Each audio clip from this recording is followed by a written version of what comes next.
السلام علیکم ورحمۃ اللہ وبرکاتہ ان الحمد للہ نحمده ونستعینه ونستغفره ونعوذ باللہ من شرور انفسنا ومن سیئات اعمالنا من يهده الله فلا مضل له ومن يضلل فلا هادي له واشهد ان لا اله الا الله وحده لا شريك له واشهد ان محمدا عبده ورسوله اما بعد فإن خير الحديث كتاب الله وخير الهدي هدي محمد صلى الله عليه وسلم وشر الأمور محدثاتها وكل محدثة بدعة وكل بدعة ضلالة وكل ضلالة في النار.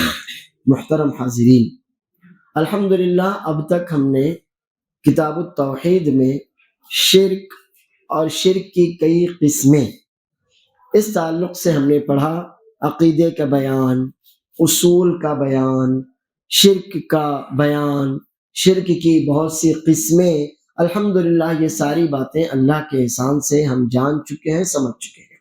اب یہاں سے ان باتوں کا بیان شروع ہو رہا ہے کہ آخر انسان شرک میں کیوں پڑتا ہے. تو شرک میں پڑھنے کی، شرک کرنے کی کئی وجوہات ہو سکتی ہیں، جن میں سے آج کا ہمارا جو چیپٹر، جو درس ہے، اس میں ایک اہم وجہ کا بیان ہے. تو ہم پہلے باب آپ کے سامنے رکھتے ہیں، اور شیخ الاسلام محمد بن عبد الوہاب رحمہ اللہ لکھتے ہیں، باب ما جاء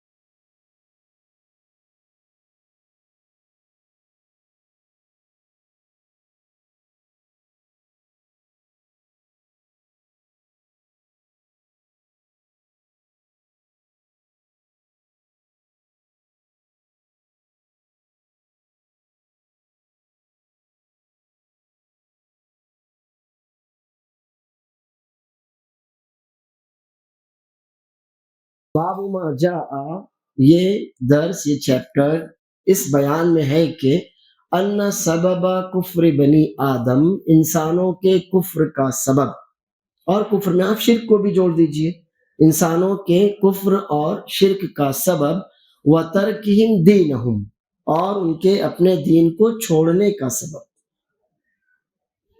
دو باتیں ہوئی، ایک تو یہ بیان کہ آپ کا دین تھا، آپ نے اس کو چھوڑا، اور دوسرا یہ کہ آپ نے ایک دوسری چیز جو اختیار نہیں کرنی چاہیے تھی، آپ نے اس کو اختیار کر لیا. اب ہمارا دین کیا تھا، یہ تو آپ اچھی طرح جانتے ہیں کہ آپ کا دین، ہمارا دین کیا ہے اور کیا تھا. اللہ تعالیٰ نے پہلا بندہ جو دنیا میں بھیجا، اسے کوئی دین تو دیا ہوگا نا. اللہ عز و جل نے پہلا انسان مرد اور عورت کی شکل میں جسے دنیا میں بھیجا، اسے کوئی دین تو دیا ہوگا، کچھ اصول دیے ہوں گے، کچھ قاعدے دیے ہوں گے، کچھ لاز، قوانین، ضابطے دیے ہوں گے. ایسا تو نہیں ہے کہ اللہ نے ایسے ہی بھیج دیا، جو جی میں آئے کہو کرو، جیسا جی میں آئے ویسے رہو، جس کی چاہو پوجا عبادت کرو. ایسا تو نہیں ہوا ہوگا. اللہ عز و جل نے کچھ کوئی دین، اصول، ضابطے، قانون، قاعدے دیے ہوں گے، اور ان تمام اصول، ضابطے، قواعد اور قانون کا مجموعہ اسلام کہلاتا ہے. اللہ عز و جل نے سب سے پہلے آدم اور حوا علیہم السلام کو اس دنیا میں بھیجا، انہی کے ذریعے اللہ نے ہم انسانوں کو آباد کیا، اس دنیا کو بسایا. تو سب سے پہلا انسان جو دنیا میں آیا، آدم اور حوا علیہم السلام، وہ ایک دین لے کر آئے تھے، اور اس دین کا نام کیا تھا؟ اسلام تھا. اور اسلام کیا ہے؟ اسلام لا الہ الا اللہ، بس یہی تو اسلام ہے. اسلام اس کے علاوہ اور کسی چیز کا نام ہے کیا؟ جی نہیں. اسلام کا مکمل خلاصہ اگر کوئی آپ سے پوچھے اسلام کا نچوڑ کیا ہے، اسلام کا خلاصہ کیا ہے، ایک لفظ میں، ایک جملے میں اسلام کو واضح کرو، تو آپ کیا کہیں گے؟ یہی تو ہے، لا الہ الا اللہ کے علاوہ کچھ نہیں ہے. جو کچھ ہے وہ سب اس کے بعد، جو کچھ ہے وہ سب اس کے بعد ہے. اللہ عز و جل ہمارا رب ہے، وہ ہمارا مالک ہے، وہ ہمارا خالق ہے، اور ان تمام باتوں کی وجہ سے اللہ ہمارا آخر حقیقی معبود ہے. اب عبادت اللہ کی کرنا ہے. یہاں سے ہی ساری باتیں شروع ہوتی ہیں. تو سب سے پہلا انسان آدم اور حوا کی شکل میں جو دنیا میں آیا، اللہ عز و جل نے اسے اسلام دے کر بھیجا تھا، اور اسلام توحید ہے۔ اسلام کیا ہے؟ توحید ہے۔ تو یہی ہے ہمارا دین۔ ہمارا دین کیا ہے؟ اللہ فرماتا ان الدین عند اللہ الاسلام۔ اللہ نے یہ کہا کہ تم لوگوں کے واسطے، ایسا کہیں کہا نہیں۔ اللہ عز و جل نے ایک ہی دین نازل کیا، اور وہ ہے اسلام۔ اللہ کے رسول صلی اللہ علیہ وسلم کوئی نیا دین لے کر نہیں ہے۔ اگر کوئی آپ سے پوچھتا ہے آپ کی تاریخ کتنی پرانی ہے، تو 1400 سال پرانی ہماری تاریخ ہے ہی نہیں۔ اس غلطی میں نہیں رہنا، ہماری تاریخ 1400 سال پرانی نہیں ہے۔ ہماری تاریخ تو آدم اور حوا کے آنے سے شروع ہوتی ہے۔ جب سے آدم اور حوا علیہ السلام اس دنیا میں آئے، ہماری تاریخ وہیں سے شروع ہوتی ہے۔ دنیا میں ہم سے زیادہ قدیم مضبوط تاریخ ہسٹری کسی کی نہیں ہے۔ اللہ کے رسول صلی اللہ علیہ وسلم پر اس دین کو مکمل کیا گیا۔ بس رسول اللہ صلی اللہ علیہ وسلم اس دین کو لانے والے پہلے نبی نہیں ہیں، بلکہ آخری نبی ہیں جن پر اس دین کو مکمل کیا گیا۔ ورنہ حقیقی معنی میں یہ دین دنیا میں کون لے کر آیا تھا؟ آدم اور حوا علیہ السلام ہی اس دنیا میں اس دین کو لے کر آئے تھے۔ اللہ کے رسول صلی اللہ علیہ وسلم اس سلسلے کی آخری کڑی ہیں۔ نبی صلی اللہ علیہ وسلم پر اس کو مکمل کیا گیا۔ تو اگر کوئی آپ سے کہتا ہے کہ آپ کی تاریخ تو بس 1400 سال پرانی ہے، تو ہرگز نہیں، آپ بھی غلط فہمی کا شکار ہیں، اور وہ بھی غلط فہمی میں مبتلا ہے۔ آپ کی اور ہماری تاریخ آدم علیہ السلام سے شروع ہوتی ہے، پہلا انسان جس نے دنیا میں قدم رکھا۔ بلکہ اگر اور اوپر چلے جائیں تو انسانوں سے پہلے جو تھے وہ بھی توحید لے کر آئے تھے۔ وما خلقت الجن والانس الا لیعبدون۔ ہم سے پہلے جنات کی تخلیق ہو چکی تھی نا، اسی لیے اللہ نے پہلے ان کو ذکر کیا، کیونکہ ہم سے پہلے تھے۔ اللہ نے جب جنوں اور انسانوں کو توحید دین اسلام ہی کے لیے، اللہ کی عبادت ہی کے لیے پیدا کیا، تو واضح ہوا کہ شرک نیا ہے، توحید پرانی۔ شرک بعد میں آیا، توحید پہلے ہے۔ اور بعد میں جو چیز دین میں آتی ہے اس کو تو بدعت کہتے ہیں۔ بدعت کی ویسی کوئی حیثیت نہیں ہے۔ تو اصل چیز اللہ عز و جل نے جو ہم کو اور آپ کو دی وہ توحید ہے، وہ اکیلے اللہ عز و جل کی عبادت ہے، اللہ کے ساتھ کسی کو شریک نہ ٹھہرانا ہے۔ تو یہ ہے ہمارا دین۔ اب ہم میں سے اللہ مجھ کو اور آپ کو ہدایت دے اور ثابت رکھے جس پر ہم ہیں۔ ہم نے یا ہم میں سے بہت سے لوگوں نے، اللہ ان کو بھی ہدایت دے، جو اپنا دین چھوڑا۔ اور جب انسان کچھ چھوڑتا ہے تو کچھ اس کو لینا تو ضرور ہے۔ آپ مان لیتے ہیں آپ گوشت نہیں کھاتے، سبزی تو کھائیں گے نا، دونوں نہیں کھائیں گے، ایسا کیسے ہوگا؟ آپ چائے نہیں پیتے، آپ کافی پیئیں گے، آپ کافی نہیں پیتے، آپ دودھ پیئیں گے، آپ کچھ نہیں پیتے، پانی پیئیں گے، کچھ نہ کچھ تو آپ کو چاہیے۔ کچھ آپ کے جسم کی غذا چاہیے آپ کو، کچھ آپ کے دل کی غذا چاہیے آپ کو۔ اب آپ نے ایک دین کو چھوڑ دیا تو کچھ نہ کچھ اس کے عوض آپ نے لیا، اور جو لیا وہ کیا تھا؟ پھر آپ نے توحید کو چھوڑا، اور توحید ہی کا نام کیا بتایا ہم نے؟ اسلام۔ اس کے علاوہ کچھ نہیں ہے۔ توحید اگر ہٹا دی جائے تو اسلام باقی، اسلام رہتا ہی نہیں، سوال ہی نہیں اٹھتا کہ اسلام توحید کے علاوہ بھی رہے، جی نہیں۔ تو آپ نے آپ کا دین جو اللہ عز و جل نے آپ کو دیا تھا، آپ نے، اللہ بچائے، لوگوں نے اس کو چھوڑا۔ اور اگر اس کو چھوڑا تو دوسری کسی کی ضرورت تھی ہمارے کو۔ انسان کی فطرت میں کسی نہ کسی کا تابع ہونا ہے، انسان کی فطرت میں ہے کہ وہ کسی کو اپنے سے برتر، اونچا سمجھے، اس کی بات مانے، اس کے آگے جھکے، اس کے آگے اپنا دکھڑا رکھے، یہ انسان کی فطرت میں ہے۔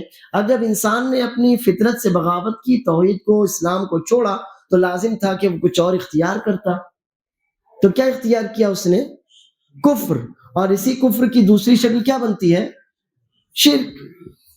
اسی کفر کی دوسری شکل کیا بنتی ہے؟ شرک بنتی ہے۔ جب لوگوں نے، اللہ ہدایت دے ہم کو اور ان کو، اپنے دین کو یعنی توحید کو، اسلام کو چھوڑا اور کفر کو، شرک کو اختیار کیا، تو اس کا سبب کیا تھا آخر؟ کیوں یہ اتنی بڑی بے عقلی لوگوں سے کیسے ہوئی؟ اتنا بڑا بیوقوفوں والا کام انسانوں نے کیوں کیا؟ تو کہتے ہیں اس کی ایک بڑی وجہ، جس سے انشاءاللہ ہم آج کے اور اگلے درس میں جانیں گے، وہ ہے الغلو فی الصالحین۔ نیک لوگوں کو لے کر نیک لوگوں سے متعلق کیا کرنا؟ غلو کرنا۔ اب یہ غلو کیا ہے؟ ایک ہے غلا اور ایک ہے جفا، دونوں کو جان لیجیے۔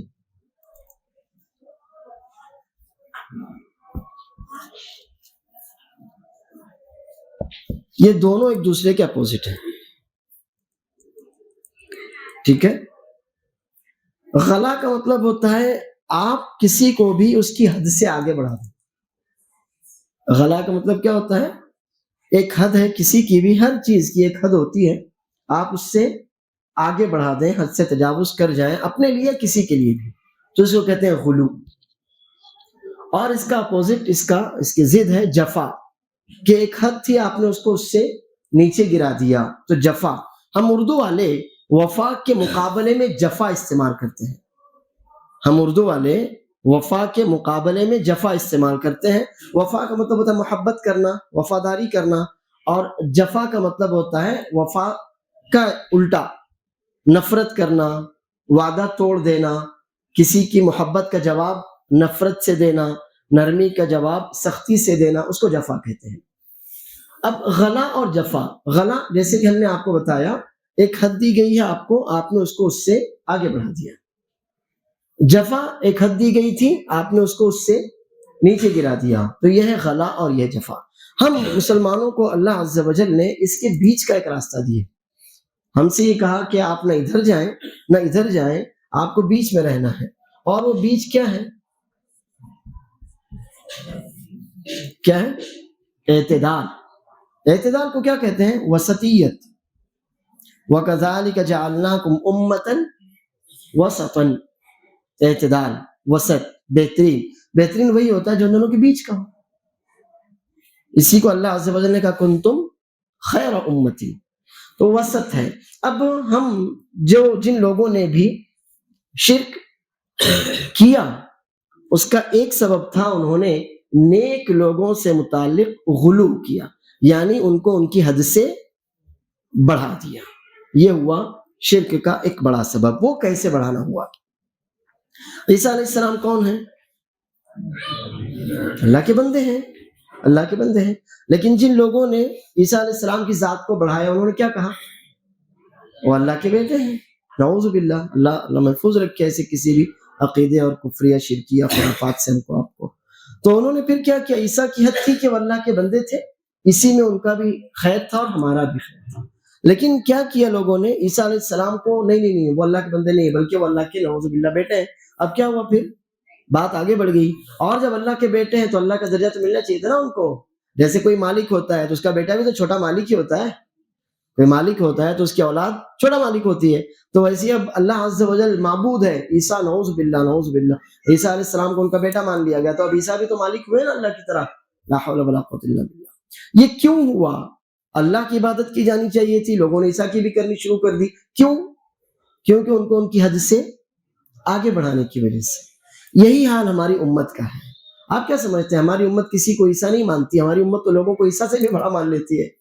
عیسیٰ ہی کو مان لیتے تو چلو ٹھیک ہے، وہ غلط تو غلط ہی تھا، لیکن عیسیٰ کا درجہ بہت اونچا ہے ان لوگوں سے جن کو مان رکھا ہے ہم لوگوں نے تو ایسے لوگوں کو اللہ سے بھی اونچا درجہ دے رکھا ہے کہ جن کا جنت میں جانا ہی طے نہیں ہے۔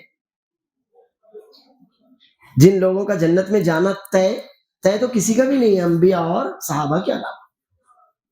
انبیاء علیہم السلام اور صحابہ رضوان اللہ علیہم اجمعین کے علاوہ جنت میں کسی کا بھی جانا گارنٹیڈ نہیں ہے، طے شدہ نہیں ہے، جائیں گے بھی نہیں بھی ہو، دونوں ممکن ہے، اللہ بہتر جانے۔ ایسے لوگوں کو، اور عیسیٰ علیہ السلام تو نبی ہے، ظاہر ہے ان کا جنت میں جانا تو طے ہے، بلکہ جنت کے بڑے درجات ان کے لیے ہیں۔ ایسے لوگوں کو ہم نے اللہ کا یا اس سے بھی اونچا درجہ دے رکھا ہے جن کا جنت میں جانا اور نہ جانا ہی کوئی طے شدہ بات نہیں ہے، اللہ کی رحمت ہوگی تو جائیں گے، نہیں ہوگی تو نہیں جائیں گے، ہے نا؟ دستگیر سنا ہے؟ کیوں دستگیر کہتے ہیں معلوم ہے آپ کو؟ نہیں معلوم؟ کیوں کہتے ہیں دستگیر؟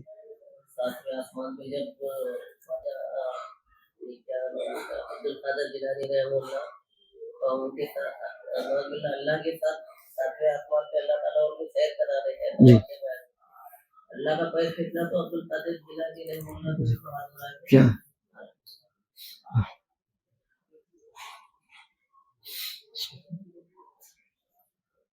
بارک اللہ فیک. سنا آپ نے؟ یعنی کسی پاگل کو بھی اگر کہا جائے تو پاگل کہے گا یار اس سے تو میں پاگل ہی اچھا ہوں. اللہ تعالیٰ اور دستگیر تو اللہ خود ہی ہے. غوث اعظم بھی اللہ کے علاوہ کوئی غوث اعظم نہیں. اللہ تعالیٰ اور عبد القادر جیلانی جو 6 صدی ہجری میں پیدا ہوئے، ساتویں آسمان پر ٹہل رہے تھے. حور نے آگے اور بیچ میں آپ بھول گئے، حور نے کیلا کھا کر چھلکا پھینکا ہوا تھا. یعنی حوریں بھی ہماری طرح بدتمیز ہیں. ہم بھی کچرا باہر پھینکتے نا، حوریں بھی ویسی ہیں. نعوذ باللہ. دیکھو آپ کیسی خرافات ان کے یہاں پر. اس نے کیلا کھا کر چھلکا پھینکا ہوا تھا. لا حول ولا قوت الا باللہ. واپس سے اعوذ باللہ اللہ تعالیٰ کا پیر پھسل گیا. تو عبد القادر جیلانی نے اللہ کا ہاتھ تھام لیا. کیا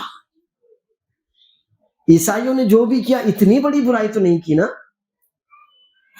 اتنی بڑی برائی تو نہیں کی. کیا کہتے ہیں یہ ابھی دیکھو آپ، یہ مانتے اس کو، اس پر ان کا عقیدہ اور ایمان ہے. اللہ کا پیر پھسلا، اور ابھی ہم کہیں گے اللہ کا ہاتھ، نہیں اللہ کا ہاتھ نہیں. ارے بھیا تو پیر پھسلا رہا نا اللہ کا، اور یہاں تو اللہ خود کہتا ہے قرآن میں اس کا ہاتھ ہے. اب دیکھو ان کی عقلیں. اللہ عز و جل نے قرآن میں جو اپنی صفات بیان کی، رسول اللہ صلی اللہ علیہ وسلم نے احادیث میں جو اللہ کی صفات بیان کی، اس کا تو دھڑلے سے انکار کرتے. نہیں یہ نہیں ہو سکتا، اللہ کیا ہماری طرح تھوڑی ہے. اور یہاں پر تو اللہ کا پیر پھسل رہا نا، پھر اللہ کیسے ہو گیا تمہاری طرح. یہ دیکھو ایسے ہی شیطان گمراہ کرتا ہے.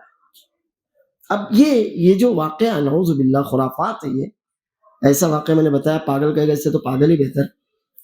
اس میں انہوں نے دستگیر کو اللہ کے برابر نہیں رکھا. کیا کیا؟ اللہ سے بڑا کر دیا نا. اور ایک واقعہ، ایک بار یہی عبد القادر جیلانی رحمہ اللہ کا ایک مرید، پیری مرید ہی پر تو بیچاروں کی روٹی چلتی. ان کا ایک مرید ان کی خانقاہ میں گیا. تو خانقاہ میں جب جانے لگا دیکھا بہت ہی خوبصورت نوجوان بالکل ان کے حجرے سے کمرے سے نکل کر جا رہا ہے. تو جب اندر گیا، جو بھی آداب سلام وغیرہ ہوا ہوگا، اس کے بعد پوچھا حضرت یہ اتنا خوبصورت نوجوان آج میں نے زندگی میں پہلی بار دیکھا. اس نوجوان کو بھی، اور اتنے زیادہ خوبصورت نوجوان کو بھی میں نے آج تک نہیں دیکھا، زندگی میں پہلی بار میں دیکھ رہا ہوں. یہ کون؟ تو حضرت نے جواب دیا یہ رمضان کا چاند ہے، مجھ سے پوچھنے آیا تھا آج نکلوں یا کل نکلوں. ارے اب آپ سوچئے کیا ہے. اب وہاں پر نعرے لگتے ہیں. تو یہ اللہ سے بڑھانا ہوا کہ نہیں ہوا؟ اللہ عز و جل نے تو اس کو بول دیا ٹھیک ہے اپنے کام میں لگ، اور یہاں پر وہ اجازت لے رہا ہے آج نکلوں یا کل. یہ کیا کہیں گے آپ اس کے بارے میں؟ یہی الغلو. انہوں نے ہمارے مسلمان بھائیوں نے، اللہ ان کو ہدایت دے بیچارے، وہ اپنی عقل کے دروازے نہیں کھولنا چاہتے. انہوں نے کیا کیا، اپنی اس نادانی میں ان انسانوں کو، میں نے بتایا پھر سے بتاتا ہوں، جن کا جنت میں جانا طے نہیں ہے. جنت میں جانا تو انبیاء اور صحابہ کا طے ہے، ان کے علاوہ جتنے بھی ہیں ان کے لیے امید رکھی جائے گی. آپ کتنے ہی نیک کیوں نہ ہو، آپ کے لیے ہم امید رکھ سکتے ہیں، فیصلہ نہیں کر سکتے. فیصلہ جن کا ہونا تھا وہ اللہ اور اس کے رسول صلی اللہ علیہ وسلم کے یہاں ہو چکا. اللہ نے بتا دیا، نبی صلی اللہ علیہ وسلم نے بتا دیا، اللہ نے فیصلہ کر دیا، نبی کریم صلی اللہ علیہ وسلم نے بتا دیا، وہ ہو چکا. بعد والوں کے لیے کچھ ہے نہیں، آپ اللہ جانے اور آپ جانے. اب کیا کیا ہم نے؟ اتنا غلو کیا کہ ان کی ذات کو ہم نے اللہ سے بھی بڑا بنا دیا، بلکہ اللہ سے بڑا ہی نہیں، اللہ کا بھی مددگار بنا دیا ہم نے. اللہ پھسلا تو بچایا نا اس نے، تو اب اللہ ان کی مدد کا محتاج ہوا. کیوں یہ ان ساری خرافات میں ہم پڑے؟ غلو کی وجہ سے. اور یہ غلو ہم کیوں کرتے ہیں؟ یہ غلو ہم کرتے ہیں کسی کی محبت کسی کی محبت میں. ٹھیک ہے آپ محبت کیجیے، اللہ کے نیک لوگوں سے محبت کرنا یہ ہم مومنوں کی تو شان ہے. ہم اللہ کے نیک لوگوں سے، جو بھی نیک بندے ہوتے ہیں ہم ان سے محبت کرتے ہیں. اور کچھ محبتیں فطری ہوتی ہیں، جیسے ماں باپ کی محبت فطری ہے، اس کا ہمارے دین سے تو بعد میں، لیکن پہلے تو ہمارے فطرت سے تعلق ہوا کہ وہ ہمارے ماں باپ ہیں، اس لیے ہم اس سے محبت کرتے ہیں۔ اولاد کی محبت فطری ہے، میاں بیوی کی محبت فطری ہے، تو کچھ محبتیں فطری ہیں، لیکن کچھ محبتیں فطری نہیں، ایمانی جذبے کے تحت کی جاتی ہیں۔ آپ ایک دور دراز کے رہنے والے مسلمان بھائی سے کیوں محبت کرتے ہیں؟ وہ نہ آپ کا باپ کی طرف سے رشتہ دار، نہ ماں کی طرف سے رشتہ دار، نہ سسرال کی طرف سے، وہ رشتہ دار نہیں ہے آپ کا، نہ آپ کی اس سے دوستی، لیکن اس کی تکلیف آپ اپنے دل میں کیوں محسوس کرتے ہیں؟ کیوں؟ محبت ہے نا آپ کو اس سے۔ یہ محبت کون سی ہے؟ فطری نہیں، یہ ایمانی، یہ ایمان کے رشتے سے جو محبت ہوتی ہے، یہ ہمارے دین کا، ہمارے ایمان کا تقاضا ہے، ہونا چاہیے، اس کے بغیر آپ کا ایمان مکمل نہیں ہو سکتا، ٹھیک؟ لیکن اس محبت کا یہ تو معنی نہیں ہوا نا کہ ہم اس کو اس کی حد سے آگے بڑھا دیں۔ اب لوگوں سے یہی غلطی ہوئی کہ انہوں نے ان لوگوں کو ان کی حد سے آگے بڑھا دیا، ان کی محبت کے نام پر کہہ لو، یا ان کی تعظیم کے نام پر کہہ لو، یا ان کے درجات کے نام پر کہہ لو، یا ان کے احترام کے نام پر، کچھ بھی آپ کہہ لیجئے، انہوں نے یہ کیا کہ ان کی جو حد اللہ عز و جل کی طرف سے مقرر تھی اس سے آگے ان کو بڑھا دیا، اور اسی کو غلو کہتے ہیں۔ اور اس کے بالمقابل ہے جفا، کہ کوئی بندہ نیک ہے، اچھا ہے، آپ کی محبت کا حقدار ہے، لیکن کوئی بات آپ کو کھٹک گئی، کوئی بات آپ کو کھٹک گئی۔ مثلاً اب کتنے ایسے محدثین ہیں رحمہم اللہ، بعض لوگ ان میں سے کسی سے خاص طور پر ٹارگیٹ کر کے اس سے نفرت کرتے ہیں، کیونکہ انہوں نے ایسی حدیثیں ذکر کی ہیں جو ان کی خواہشات کے برخلاف ہیں۔ تو کیا کیا انہوں نے؟ جفا، ان پر ان سے بغض رکھا، ان سے نفرت کی، ان پر الزام لگایا، حالانکہ وہ تو اس سے بہت اونچے تھے۔ تو انسان یا تو غلو کرتا ہے کسی کی ذات میں تو غلطی پر جاتا ہے، اپنی حد سے آگے خود بھی بڑھا، اس کو بھی بڑھا دیا، اور یا تو جفا کرتا ہے تو بھی اس سے غلطی ہوتی ہے، اس کا جو حق تھا اس کو گرا دیا۔ اسی لیے ہم کو اللہ عز و جل نے کس کام کا حکم دیا ہے؟ اعتدال کا، عدل۔ اس باب میں سب سے پہلی ایک آیت جو ذکر کی ہے شیخ الاسلام محمد بن عبد الوہاب رحمہ اللہ نے، وہ سورہ نساء کی آیت نمبر 171 ہے، جس میں اللہ عز و جل نے اہل کتاب کو مخاطب کیا، یا اہل الکتاب لا تغلوا فی دینکم۔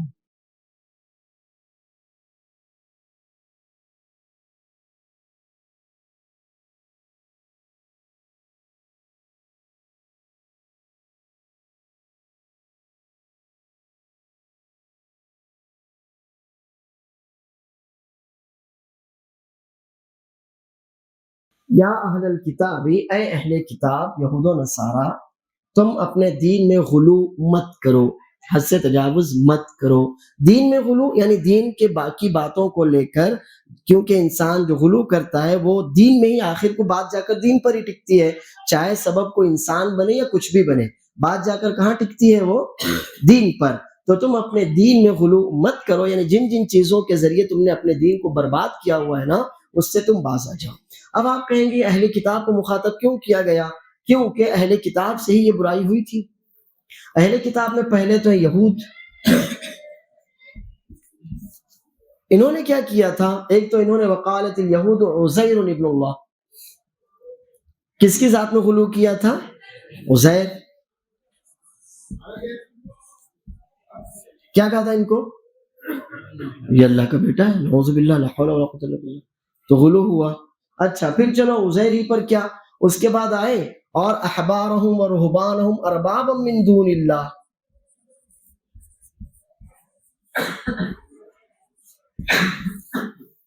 اللہ فرماتا ہے 10ویں پارے ہی میں دونوں آیتیں ہیں، اتخذوا احبارہم و رہبانہم، انہوں نے اپنے مولویوں کو، اپنے علماء کو، اور اپنے پیر فقیروں کو، رہبان راہب، پیر فقیر درویش، مجذوب، ہمارے یہاں ایک اور چیز آ گئی مجذوب یعنی پاگل۔ پیر فقیر تک تو بھی ٹھیک تھا، لیکن ہم لوگ ان سے آگے بڑھنے والے تھے، پیچھے تھوڑی رہیں گے، ہم آگے بڑھیں گے۔ وہ 72 تھے تو ہم 73 میں جائیں گے نا، تو آگے تو ہم کو بڑھنا ہے، گمراہی میں بھی آئے، نعوذ باللہ آگے بڑھیں گے۔ تو انہوں نے کیا کیا تھا؟ اپنے علماء کو، اپنے مولویوں کو، اور اپنے پیروں فقیروں درویشوں کو اپنا رب بنا لیا تھا۔ اور ہم ایک اسٹیپ آگے بڑھ کر کس کو بنا لیتے ہیں؟ مجذوب۔ آپ نے تھوڑا سا اردو کچھ پڑھا ہے؟ صوفی تصوف، اس میں ایک ہوتی ہے اس ٹرم مجذوب، مرزوب مطلب پاگل، لیکن اس کو کیا نام دیتے ہیں؟ وہ مجذوب، یعنی جو جذب ہو گیا اللہ کی ذات میں فنا ہو گیا، نعوذ باللہ، وہ پاگل ہے، اس کو کپڑے پہننے کی تمیز نہیں، وہ اس وقت تک نہیں نہاتا جب تک کوئی نہلائے نہ اس کو، اس کے پاس سے دنیا بھر کی بدبو آتی ہے، گندگی اٹھتی ہے، لیکن ایسے پاگلوں کو بھی انہوں نے کیا کر رکھا ہے، انسان کی عقل ماری جاتی ہے تو ایسی گندگیاں وہ کرتا ہے۔ اب انہوں نے کیا کیا تھا، ان یہودیوں نے اپنے علماء کو، مولویوں کو اور اپنے پیروں فقیروں درویشوں کو اللہ کے علاوہ اپنا رب بنا لیا تھا۔ کیا تھا وہ رب بنانا؟ وہ رب بنانا یہ تھا کہ انہوں نے کہا یہ حلال تو ہم نے مان لیا حلال، حالانکہ تورات میں ایسا نہیں تھا۔ انہوں نے کہا یہ حرام تو ہم نے کہا حرام، حالانکہ ایسا نہیں تھا۔ اللہ کی کتاب ان کو بھی دی گئی تھی، تورات تھی ان کے پاس، زبور تھی ان کے پاس، اور موسیٰ علیہ السلام کی جو سنتیں ہوتی تھی انبیاء کی وہ تھی ان کے پاس، لیکن سب کو چھوڑا، اور ان کے جو مولوی ہوتے تھے، جو ان کے راہب پیر ہوتے تھے، بس پیر صاحب نے کہہ دیا ختم، ہمارے امام صاحب نے کہہ دیا بات ہو گئی، اب اللہ کیا کہتا ہے کوئی غرض نہیں، اللہ کے نبی کی سنت کیا، ہم کو اس سے کوئی لینا دینا نہیں، بس ہمارے علماء نے کہہ دیا بات ختم۔ تو کیا ہوا، یہ انہوں نے گویا اللہ کا جو درجہ تھا کہ حلال حرام کس کا حق ہے؟ اللہ کا، اب انہوں نے کس کو دے دیا؟ تو غلو کیا کہ نہیں کیا؟ اچھا، اب ان کے بعد آئے نصارہ، تو نصارہ نے کس کی ذات میں غلو کیا؟ ایک تو خود عیسیٰ، وقالت النصارى المسیح ابن اللہ، مسیح، عیسیٰ مسیح ان کو اس لیے کہتے ہیں کہ ان کے ذریعے اللہ آخر زمانے میں دجال کا خاتمہ کروائے گا، اور اسی طرح وہ ہاتھ پھیرتے تھے تو اللہ تعالیٰ شفا دیتا تھا۔ انہوں نے عزیر کو اللہ کا بیٹا مانا، نعوذ باللہ، تو نصارہ آئے، انہوں نے کہا اچھا عزیر تو ٹھیک ہے، عیسیٰ، عزیر میں تو ایسی کوئی بڑی بات بھی نہیں تھی، ٹھیک ہے وہ موت کے بعد زندہ ہوئے، مگر عیسیٰ تو زندہ کرتے ہیں، حالانکہ عیسیٰ خود سے تھوڑی زندہ کرتے تھے، وہ تو باذن اللہ تھا، اللہ کی طرف سے تھا۔ پھر عیسیٰ بن گئے اللہ کے بیٹے۔ اس کے بعد یہ ہوا کہ اگر ان کے پاس پیر فقیر درویش تھے تو یہ کہاں پیچھے رہنے والے تھے، ابھی بھی ان کی یہاں پر بپتسمہ نام سے ایک رسم چلتی ہے، آپ نے دیکھا سنا ہے؟ کیا ہے وہ؟ ہاں، سارے گناہ معاف کروا دیتے ہیں نا، ان کی یہاں ابھی بھی بپتسمہ نام سے ایک رسم چلتی ہے، وہ 2 بار ہوتی ہے۔ ایک تو یہ ہے کہ بچہ جب پیدا ہوتا ہے تو اس کو پانی میں ڈال دیتے تاکہ ساری گندگیوں سے پاک ہو جائے، اور دوسرے جب کوئی شخص توبہ کرنا چاہتا ہے۔ تو اب یہ جو معاملات ہیں یہ اللہ کے تھے کہ اللہ عز و جل سے آپ توبہ کریں، اللہ آپ کو پاک کرے، لیکن انہوں نے کس کے حوالے کر دیا؟ اپنے پادریوں کے حوالے کر دیا اس چیز کو، کہ پادری آپ سے کوئی نعوذ باللہ گناہ ہو گیا، پادری کے پاس جائیے، وہ آپ کو ڈبکی دے گا اور آپ پاک ہو جائیں۔ یہ کیا ہے؟ اللہ کا جو حق تھا، مجھ سے کوئی گناہ ہو گیا تو میرا دین مجھے کیا سکھاتا ہے؟ تو کس کے پاس جا؟ اللہ کے پاس جاؤ نا۔ اگر آپ سے کوئی گناہ ہو گیا، آپ کو لگتا ہے بڑا گناہ ہے، آپ وضو کیجئے، 2 رکعت پڑھیے، یہی تو ہے نا ہمارا، کہ آپ وضو کر لیجئے بھائی، آپ توبہ کر لیجئے، آپ 2 رکعت پڑھ لیجئے، آپ کوئی نیکی کر لیجئے، کوئی بھی نیکی آپ کرتے ہیں اللہ تعالیٰ معاف کرنے والا ہے، آپ استغفار کرتے ہیں، لیکن معاف کرنے والا کون ہے؟ اس کے لیے مجھے کسی پادری کی، کسی مولوی کی ضرورت ہے کیا؟ مجھ سے کوئی گناہ ہو گیا، میں عالم صاحب کے پاس جاؤں کہ شیخ آپ، نہیں کچھ نہیں، آپ کو کسی عالم کے پاس، کسی مولوی کے پاس، کسی کے پاس جانے کی ضرورت نہیں ہے، آپ اللہ کے پاس آئیے۔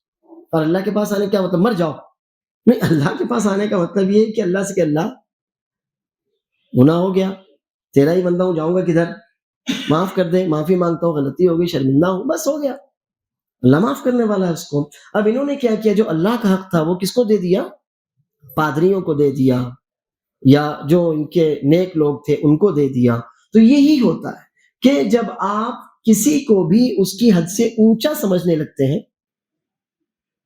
آپ غلو کا شکار ہو جاتے ہیں، اور پھر جب کسی کو آپ اس کی حد سے اونچا بنا لیتے ہیں تو پھر ان حرکتوں میں مبتلا ہو جاتے ہیں جو حرکتیں کسی بھی شکل میں آپ کے لیے مناسب نہیں تھی، اور یہی جرم تھا جس کی وجہ سے انسان نے اپنے دین کو چھوڑا، اور جب اس نے اپنے دین کو چھوڑا تو کیا اختیار کر لیا؟ پھر کفر اور شرک اختیار کر۔ اس کے بعد پھر ایک حدیث ہے صحیح بخاری کی، امام بخاری نے جسے روایت کیا ہے عبداللہ بن عباس رضی اللہ عنہما کی، وہ تفسیر ہے، وہ سورہ نوح میں آپ آیت پڑھتے ہیں کہ نوح علیہ السلام نے اپنی قوم کو جو نصیحتیں کی، جو واعظ کیا، جو کچھ سمجھایا ان کو، تو اس میں ایک جملہ انہوں نے اپنی قوم کا نقل کیا کہ اللہ میں تو ایسے ایسے سمجھاتا ہوں، مگر یہ آپس میں ایک دوسرے کو تاکید کرتے ہیں، کیا کہتے ہیں؟ وقالو، یہ کہتے ہیں لا تذرن، ہرگز نہیں چھوڑنا، نو کتنا بھی بولے، اب اس سے زیادہ کیا بولتے، 950 سال ہو گئے نا، 950 سال میں تو ہماری 10 پیڑھیاں ختم ہو جاتی ہیں. 950 سال کیا کہا انہوں نے، ان کی قوم ایک دوسرے کو تاکید کرتی تھی سب، لا تذرن آلہتکم، جتنے بھی ہیں نا تمہارے کون، آلہتکم معبود، اپنے معبودوں کو ہرگز نہیں چھوڑنا. اور ان معبودوں میں سے خاص کون تھے ان کے، لا تذرن ودا ولا سواعا ولا یغوث ویعوق ونسرا. یہ تو بہت سے ان میں سے، لیکن بہت زیادہ اونچے درجے والے کون تھے، 5 جن کا قرآن میں اللہ عز و جل نے تذکرہ کیا. کیا کیا نام بتایا اللہ عز و جل نے ان کے، ود،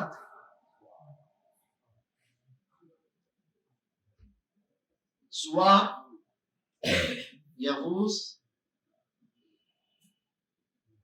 یعوق اور نصر. یہ نیک لوگ تھے.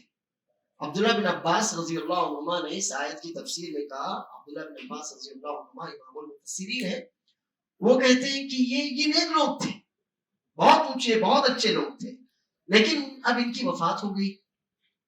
ان کے بعد والی جو ان کی نسل، ان کے قبیلے خاندان کے لوگ تھے، تو شیطان ان کے پاس آئے اور ان سے کہا کہ اتنے اچھے اچھے نیک لوگ تھے، ان کی وفات ہو گئی ہے، اب ان کی وفات کے بعد تم اتنے نیک تو ہو نہیں، تو تم کو کچھ تو ہو، کوئی تو ہو جو جوش دلائے، جذبہ دلائے، تمہاری ہمت بڑھائے، تم کو آگے بڑھنے میں مدد کرے، کوئی تو ہونا چاہیے. تو کیا کرو، ویسے کچھ لوگ نہیں ہیں، تو تم ان کی تصویریں، کیا کرو، ان کی تصویریں. ہم جو یہ آپ منع کرتے نا کہ یہ تصویریں مت کھینچو موبائل سے، کیمرے سے، اس کی وجہ یہی ہے. کیا کرو، پہلے تم ان کی تصویریں. آپ نے دیکھا ہوگا، اللہ محفوظ رکھے، بہت سے ہندوؤں کے یہاں تو خیر ہے، مسلمانوں کے یہاں بھی آپ نے دیکھا ہوگا کسی درگاہ کی تصویر وغیرہ ہوتی ہے، دیکھا آپ نے، تصویر درگاہ نہیں لیکن تصویر ہوتی ہے، دکانوں پر بھی لگاتے ہیں، اور ماشاءاللہ اس کو وہ اگربتی اور موم بتی اور معلوم نہیں کیا کیا بتیاں سب لگاتے، چڑھاوے بھی چڑھاتے ہیں. تو انہوں نے کہا کچھ کرو مت، لیکن تصویریں نہ، بس ان کی تصویریں بناؤ. اچھا بھائی کیوں بناؤ تصویریں، اس لیے بناؤ کہ تم ان کو دیکھو گے تو اپریشیٹ ہونا، سمجھتے ہیں، جذبہ ملنا، جوش ہونا، ہمت بڑھنا، ان کے جیسا کرنے کی کوشش کرنا، آپ کی انرجی بوسٹ ہونا، یہ سارا ہوگا آپ کے ساتھ. ان کی تصویریں بنا لو، ان کو دیکھتے رہو گے تو تم کو انرجی ملتی رہے گی اور تم ان کے جیسے نہیں بننے کی کوشش کرو. ان کے سمجھ میں بات ہے، یہ تو اچھی بات ہے، اس طرح سے ہم کو ہمت ملے گی. چلو تصویر بنا لی تصویریں. اب یہ جو نسل تھی اس کی وفات ہو گئی، اگلی نسل آئی، تو اگلی نسل والوں کا ایک اسٹیپ تو ان کو آگے بڑھنا تھا، برائی ہمیشہ آگے بڑھتی پیچھے نہیں ہٹتی. تو اب تصویروں سے انہوں نے کہا کہ تصویروں سے کیا ہوتا ہے، ایسا کرو، مجسمے سمجھتے ہیں، مورتی، اسٹیچو. اب ان کی تو جو پہلی نسل تھی ان کی وفات ہو گئی، انہوں نے ابھی کچھ کیا نہیں، صرف تصویریں تھی، انہوں نے کفر نہیں کیا، شرک نہیں کیا. اب جب یہ نسل چلی گئی تو دوسری نسل آئی، شیطان نے ان سے کہا رہے تصویر کی زیادہ کچھ فائدہ نہیں ہوتا، ایسا کرو ان کے مجسمے بناؤ. وہاں سے مورت سازی کا کام شروع ہوا، ان کی مورتیں بناؤ، مجسمے بناؤ، کوئی رکوع میں ہے، کوئی سجدے میں ہے، کوئی قیام میں ہے، الگ الگ طرح سے بناؤ، تاکہ تم ان کو دیکھو گے تو تم کو حوصلہ ملے گا اور ان کے جیسا بننے کی کوشش کرو گے کہ ارے یہ ہمیشہ سجدے میں ہے، یہ ہمیشہ رکوع میں ہے، یہ ہمیشہ قیام میں ہے. اس طرح سے الگ الگ اسٹیچوز، تصویریں، ان کی مورتیں ان کی بناؤ تو تم کو حوصلہ ملے گا. تو کہا یہ تو اچھی بات ہے. انہوں نے مجسمے بنا لیے، ابھی عبادت نہیں کی انہوں نے. پھر تیسری پیڑھی آئی ان کی. اس سے اندازہ لگاؤ کہ شیطان میں صبر کتنا زیادہ ہے نا، صبر. وہ اپنی اس برائی کے لیے کام کرتا رہا، فوراً نتیجہ نہیں چاہا اس نے، فوراً. اور ہم تو ابھی کچھ کام کرتے فوراً نتیجہ چاہیے ہمارے کو. یہاں اس کو شرک بونا تھا ہمارے اندر، تو کتنی پیڑھیوں کا انتظار کیا اس نے، 3. اور وہ پیڑھی 50 سال کی تھوڑی رہتی تھی، وہ 50 تو ہماری 50 60 70 ہم لوگ رہتے نا. ہماری اکثر عمریں کتنی ہیں، 60 70 ہی ہے نا. اللہ ہم کو آپ کو عمر زیادہ دے وہ ایک الگ بات ہے، آپ 700 سال جیے، لیکن اکثر امت کی عمریں کتنی ہیں، 70 ہے. اس سے آگے تو بہت کم ہی، اللہ جس کو دے اتنی ہی. خیر اللہ ہم کو جتنی بھی عمر دے، سعادت اور خیر والی عمر ہو اور ایمان پر خاتمہ بھی ہو. اب کیا ہوا، اس نے صبر کیا. سو جی کتنے 100 سال تک وہ صبر کرتا رہا ہوگا شرک بونے کے واسطے. پھر یہاں پر ابھی عبادت نہیں ہوئی، یہاں بھی عبادت نہیں ہوئی. پھر جو تیسری پیڑھی آئی تو تیسری پیڑھی سے آ کر اس نے کہا کہ یہ معبود ہے تمہارے، یہ صرف ایسے مجسمے نہیں ہیں بلکہ یہ معبود ہے تمہارے. تو عبداللہ بن عباس رضی اللہ عنہ کا جو جملہ میں لکھ رہا ہوں اس کو ہمیشہ یاد رکھنا. وہ کہتے ہیں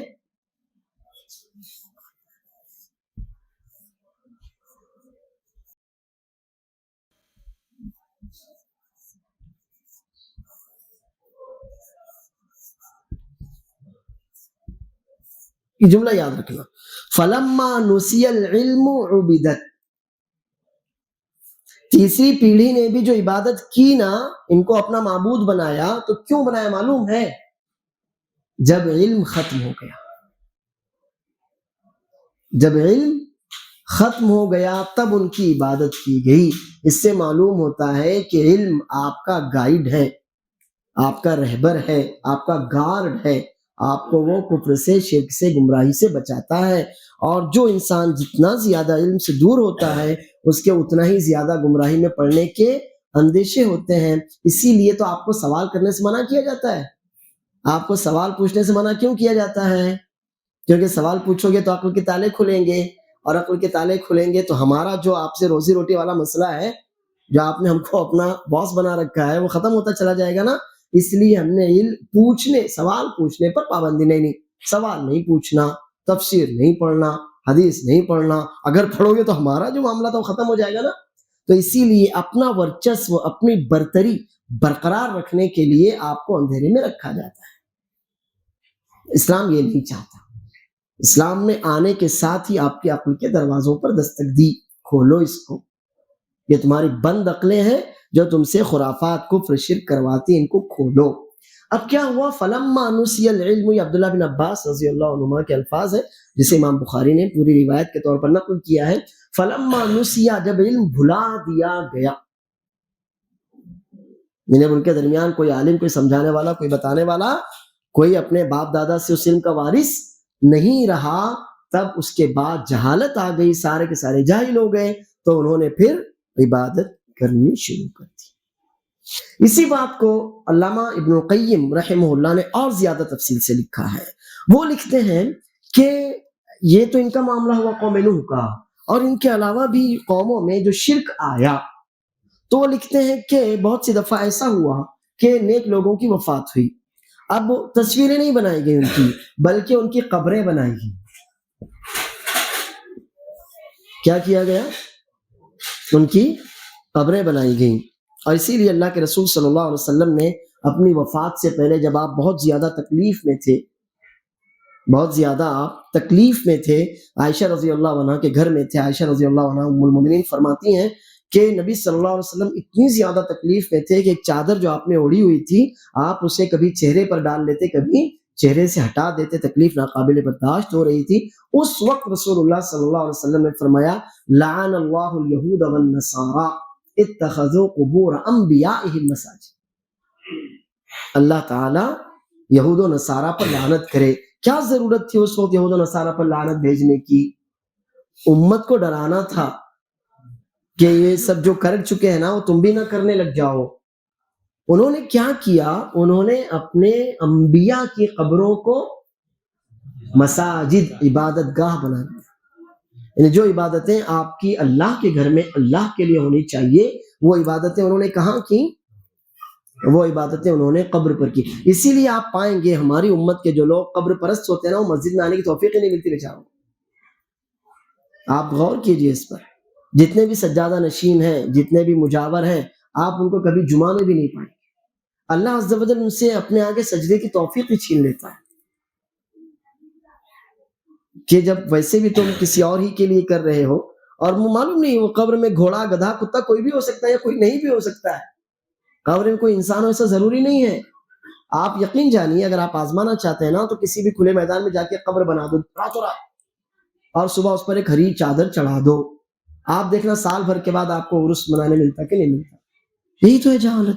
اور ایسی سینکڑوں قبریں ہیں، ایک دو نہیں ہیں. آپ دیکھتے ہوں گے راستے میں قبر، تو کیا پاگل تھا کوئی راستے میں دفن ہوتا؟ یہ ساری ایسی ہیں، ایسی قبریں. تو اب ہوا یہ کہ ان لوگوں نے، یہود و نصارہ نے، اپنے انبیاء تو اچھے تھے نام سے، انہوں نے کس کی قبروں کو سجدہ گاہ بنایا؟ انبیاء کی. اور ہماری امت کس کی قبروں کو بنا لیتی ہے؟ وہی بات، جن کا جنت میں جانا اور نہ جانا طے نہیں ہے. انہوں نے تو اچھا کام کیا، غلطی کیا، لیکن غلطی میں بھی اچھے تھے کہ انہوں نے انبیاء کی قبروں، انبیاء کو اس لائق سمجھا کہ ان کی قبروں کو مسجد، سجدہ گاہ، عبادت گاہ بنایا جائے. مگر ہماری امت ایسے لوگوں کی قبروں کو سجدہ گاہ، عبادت گاہ بنا لیتی ہے جن کا جنت میں جانا طے نہیں ہے، جب تک کہ اللہ ان پر رحم نہ کرے، اور اس وقت جب کہ وہ جنت میں جانے کے لائق نہیں. تو اس سے علامہ ابن القیم رحمہ اللہ لکھتے ہیں کہ بہت سی دفعہ ایسا بھی ہوا کہ یہاں تو تصویروں والا معاملہ کلیئر ہے، بہت سی امتوں میں شرک ایسا آیا کہ انہوں نے، جیسے قوم یہود، ان کی یہاں شرک کیسے آیا؟ ایسے آیا، انہوں نے پہلے اپنے انبیاء کی قبریں بنائی، بس قبر بنائی انہوں نے، ابھی عبادت نہیں کی گئی اس کی، لیکن قبر بنائی، اور قبر بنا کر اس کے وہ مجاور بن گئے. یعنی اب مجاور کا کیا مطلب؟ آج کے زمانے میں تو بہت کچھ مطلب ہوتا ہے، لیکن اس وقت جب وہ مجاور بنے تو شرک مقصود نہیں تھا ان کا، پہلے ہی کہ ڈائریکٹ اب ہم شرک کریں گے، ایسا نہیں تھا. یہ تھا کہ بس اب ہم، چونکہ نبی کی قبر ہے، اب اس نبی کی قبر کی ہم حفاظت کریں گے، دیکھ بھال کریں گے، ہم اس کی دیکھ ریکھ کریں گے، اس پر پانی ڈالتے رہیں گے، اس کی مٹی برابر، ایسا یہ شروع میں ایسا تھا. لیکن پھر وہی چیز جب اگلی نسل آئی تو کیا ہوا؟ پھر اس کی اگلی نسل آئی تو پھر کیا ہوا؟ تو ایسا ہوا. وہ کہتے ہیں کہ بہت سی امتوں میں، جیسے یہود وغیرہ میں جو شرک آیا تو اس کی وجہ تصویر مجسمہ نہیں تھا، اسی لیے آپ پائیں گے یہودیوں کے یہاں مورت نہیں ہے، یہودیوں کے یہاں مورتی پوجا نہیں ہے، ان کے یہاں مورتی پوجا والا معاملہ نہیں تھا، اس طرف سے ان کے یہاں شرک نہیں آیا. ان کے یہاں جو شرک آیا وہ قبر پرستی سے آیا. اور آج ہماری امت یہ کہتی کہ نہیں نہیں، قبر ہی تو ہے، مورتی تھوڑی ہے. وہی ہوا، قوم نوح نے مورتیاں بنا کر پوجا کی اور قوم یہود نے قبریں بنا کر پوجا کی. تو اب آپ کے سامنے دونوں آپشن ہیں، آپ مورتیاں بنا کر پوجو تو وہی حال ہونے والا ہے، نعوذ باللہ، اور قبر بنا کر پوجو تو بھی وہی حال ہونے والا ہے. تو یہ کیوں انہوں نے کیا؟ ان انبیاء کی قبروں کو انہوں نے عبادت گاہ کیوں بنایا؟ یہ سوچ کر کہ اب یہ تو اللہ کے پاس چلے گئے. وصال، ہمارے یہاں پر ایک لفظ ہے وصال، آپ نے سنا ہے؟ پردہ فرمانا، وصال ہو گیا. پردہ پردہ کیا کہ غیر محرم ہو گئے تھے کیا؟ ہم ان کے واسطے پردہ فرما لیا، انہوں نے پردہ واجب ہو گیا تھا ان کے اوپر. کیا بیکار کی بات ہوئی؟ کہتے ہیں وصال. اور یہ وصال جو ہے نا، یہ لفظ ان کا وصال ہوا. کہتے نہیں نہیں، موت نہیں بلکہ وصال ہوا. وصال کسے کہتے معلوم ہے؟ عاشق کے معشوق سے ملنے کو وصال کہتے.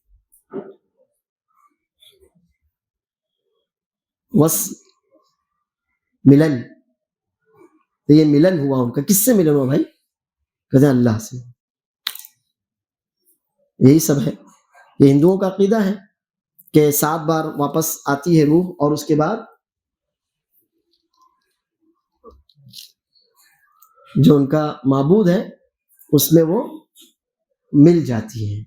وہی عقیدہ یہاں آپ کو دے دیا گیا وصال کے نام پر. اب ہوا یہ کہ چونکہ یہ انبیاء تھے، نیک لوگ تھے، اور یہ نیک لوگ تھے، اب یہ اللہ کے ساتھ نعوذ باللہ وصال ہو چکا، تو اب ہم ان کے لیے کچھ نظر و نیاز کریں گے تو یہ اللہ کے ہمارے سفارشی بنیں گے. تو کیا ہوا؟ یہ وجہ کیا بنی؟ غلو، نیک لوگوں میں غلو. اب پھر آئیے واپس سے اپنے چیپٹر کی طرف کہ انسان نے اپنے دین کو چھوڑا، توحید کو، انسان نے کفر اور شرک کو اختیار کیا. الغلو فی الصالحین، نیک لوگوں کو ان کی حد سے آگے بڑھانے کی وجہ سے یہ جرم انسان سے سرزد ہوا. اس میں ہم نے ایک آیت بھی دیکھ لی ماشاءاللہ، عبداللہ بن عباس رضی اللہ عنہما کی تفسیر بھی دیکھ لی، اور علامہ ابن قیم رحمہ اللہ کی وضاحت بھی ہم نے اس میں دیکھ لی ہے. باب یہ چیپٹر ابھی اور باقی ہے، انشاءاللہ اللہ نے چاہا تو اگلے ہفتے اس کو مکمل کریں گے. وباللہ التوفیق، وصلی اللہ وسلم وبارک علی نبینا محمد. آپ میں سے کسی کا کوئی سوال ہے تو آپ پوچھ سکتے ہیں. پہلی بات تو یہ ہے کہ آپ نے سوال سنا کہ ان لوگوں نے، یہود و نصارہ نے علماء کی عبادت کی. یہ بات غلط ہے، انہوں نے عبادت نہیں کی، اطاعت کی. ایسے معاملے میں کہ جس معاملے میں اطاعت صرف اللہ کی ہونی چاہیے تھی، اور یہ 10ویں پارے کی آیت ہے، اتخذوا احبارهم ورهبانهم اربابا من دون اللہ، کہ ان لوگوں نے اپنے علماء کو یا اپنے پیروں فقیروں کو اللہ کو چھوڑ کر اپنا رب بنا لیا. عدی بن حاتم، حاتم تائی کا نام تو سنا ہوگا. ان کی وفات تو جہالت زمانے جاہلیت میں ہو گئی تھی. ان کے بیٹے تھے عدی بن حاتم رضی اللہ عنہ. 9 ہجری میں اسلام لائے، اور جب یہ آیت نازل ہوئی تو انہوں نے کہا اللہ کے رسول صلی اللہ، وہ عیسائی تھے، انہوں نے کہا اللہ کے رسول صلی اللہ علیہ وسلم، ہم نے اپنے علماء کو یا اپنے درویشوں کو ہم نے رب تو نہیں بنایا تھا. تو رسول اللہ صلی اللہ علیہ وسلم نے فرمایا کہ کیا ایسا نہیں ہوا؟ انہوں نے جس چیز کو حلال کیا تم نے اس کے حلال ہونے کا عقیدہ رکھا، انہوں نے جس چیز کو حرام قرار دیا تم نے اس کو اپنے اوپر حرام کر لیا. کہاں ایسا تو تھا. فرمایا یہی تو اللہ کے علاوہ رب بنانا ہے. یعنی اللہ عز و جل کا حکم کچھ اور ہو، نبی صلی اللہ علیہ وسلم کا حکم کچھ اور ہو، اور آپ اپنے عالم کی بات میں اللہ اور اس کے رسول صلی اللہ علیہ وسلم کے حکم کو ترک کر دیں کہ نہیں یہ جو بول رہے ہیں وہ صحیح ہو سکتا ہے، وہ آیت منسوخ ہو سکتا ہے وہ حدیث اس کی کوئی تعویل ہو، میرا امام جو کہتا ہے وہ صحیح، میرے ابا جو کہتے ہیں وہ صحیح، اور میرا مولوی جو کہتا ہے وہ صحیح. تو پھر یہی ہے کہ آپ اللہ کو چھوڑ کر اپنے امام کو، اپنے پیر و مرشد کو اپنا رب بنا لیتے ہیں. کہ ٹھیک ہے، اب مثلا کوئی مجھ سے پوچھے خنزیر کیا ہے، میں کہوں گا حرام ہے. تو بھائی یہ تو قرآن نے کہا نا حرام ہے. قرآن نے اور سنت نے جو بات کہی ہے ہم ایز اٹ از آپ تک پہنچا دیں، دلیل دیں نہ دیں وہ ایک الگ مسئلہ ہے. ابھی جیسے آپ مجھ سے پوچھیں گے کہ شیخ کوا کیسے، میں کہوں گا حرام ہے، دلیل نہیں دی نا میں نے آپ کو، لیکن بات وہی بتائی جو آپ کی شریعت کی ہے، تو کوئی فرق نہیں پڑتا اس سے. لیکن یہ ہے کہ ایک ایسی چیز میں آپ کے لیے حلال کر دوں یا ایک ایسی چیز حرام کر دوں جو قرآن و سنت سے نہیں ہے، اور پھر آپ اس میں میری بات ویسی مان لیں جیسے میں نے کہی آپ سے. آپ نہ پوچھیں کہ ایسا ہے بھی، کیسی کوئی دلیل ہے بھی، اور آپ چپ چاپ اس پر ایمان رکھنے لگ جائیں. تو یہی وہ حق ہے جو اللہ کا تھا، آپ نے کس کو دے دیا؟ اپنے مولوی کو، اپنے پیر فقیر، اپنے واعظ، اپنے ناصح کو آپ نے وہ حق دے دیا. تو یہ ہے، اس کو آپ اس طرح جسٹیفائی کریں گے کہ کوئی بھی بات آپ کسی سے پوچھیں اور وہ دلیل کے ساتھ جواب دے، یا قرآن کی دلیل یا حدیث کی دلیل، تو بے شک وہ اللہ کا اور اس کے رسول صلی اللہ علیہ وسلم کا معاملہ ہو گیا. لیکن اگر کوئی کہتا ہے نہیں ایسا تو کچھ نہیں ہے، مگر میں ایسا کہتا ہوں، مجھے یہ سمجھ میں آتا ہے، اور پھر آپ اس کی بات مان لیتے ہیں، تو پھر یہ اللہ کے علاوہ کو اپنا رب بنانا ہو گیا. اللہ اعلم. ہاں، اب ان کا یہ کہنا ہے کہ کچھ مفتی ایسے بھی ہوتے ہیں جو کہتے ہیں تمہارے پاس وہ علم دلیل سمجھ سکو. دلیل سمجھنے کے لیے علم کی کیا ضرورت ہے؟ ہاں، دلیل سمجھنے کے لیے علم کی کوئی ضرورت نہیں ہے. دلیل سمجھنے کے لیے آپ کے پاس عقل ہونا ہی کافی ہے. دلیل سمجھنے کے لیے آپ کے پاس کیا ہونا کافی ہے؟ عقل ہونا کافی ہے. اور آپ کے پاس عقل ہے کہ نہیں ہے؟ قرآن نے جن لوگوں کو مخاطب کیا، سب سے پہلے قرآن کے مخاطب تو کون ہے؟ صحابہ کرام ہے نا. ہم تو 14 سال کے بعد ہے. قرآن کا سب سے پہلے مخاطب کون ہے؟ خود رسول اللہ صلی اللہ علیہ وسلم ہے. رسول اللہ صلی اللہ علیہ وسلم کے پاس کتنی ڈگریاں تھیں، کتنی فیکلٹیز سے ڈاکٹریٹ کی ہوئی تھی. ہاں چلو، رسول اللہ صلی اللہ علیہ وسلم کا معاملہ تو بہت اونچا. صحابہ کرام کتنے پی ایچ ڈی ہولڈر تھے؟ کتنے تھے؟ تھا ان کے پاس، لیکن عقل تھی نا. تو قرآن نے عقل کو مخاطب کیا، علم کو مخاطب نہیں کیا. آپ سے کہا آپ علم سیکھو، مگر جہاں تک مسئلہ ہے دلیل کو سمجھنے کا، تو اس کے لیے علم نہیں چاہیے. کیا چاہیے؟ عقل چاہیے. اور عقل یہ کہتی ہے کہ بھائی آپ نے یہ فتویٰ دیا، مجھ سے کہہ دو اللہ کا حکم ہے. سمجھ میں آ گیا؟ اس کے لیے کسی علم کی ضرورت ہے نہیں ہے. اللہ اجازت دیجیے، اللہ نے چاہا تو اگلے ہفتے ملاقات ہوگی. السلام علیکم ورحمۃ اللہ وبرکاتہ.